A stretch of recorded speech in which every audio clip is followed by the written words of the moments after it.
Oltre 6.000 raccomandate con destinazione Venezia. Gli attivisti di tutta la regione del Movimento 5 Stelle si sono dati appuntamento davanti all'ufficio postale del quartiere Arcella a Padova per raccogliere le osservazioni presentate da cittadini, consiglieri comunali, parlamentari e professionisti di tutte le province, in particolare di Venezia, Vicenza, Belluno e Treviso, su due piani che la Regione Veneto sta approvando, il piano cave e il piano energetico. La Regione ha vietato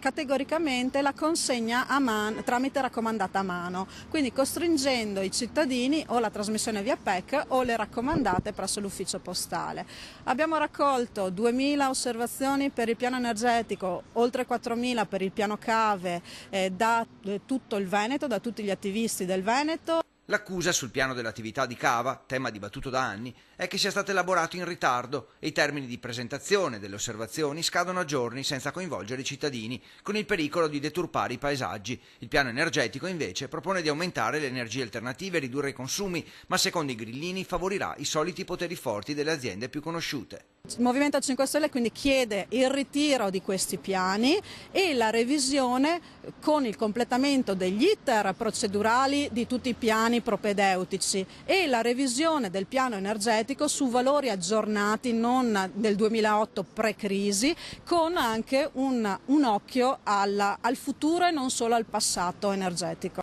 Ora le raccomandate spedite alla Regione dovranno essere esaminate una per una, le osservazioni analizzate e a ognuna dovrà essere data una risposta, ricordano i grillini, che anche con questa iniziativa sono convinti di raggiungere i cittadini e rispondere alle obiezioni, che chiedono di essere ascoltati dalla Regione ma senza occupare alcun posto in Consiglio o in Giunta. L'anno prossimo ci saranno le regionali, quindi qui stiamo facendo un grossissimo lavoro sul territorio che servirà sia per le amministrative di quest'anno e dell'anno prossimo in tutta la regione e per preparare anche i futuri candidati per le prossime regionali.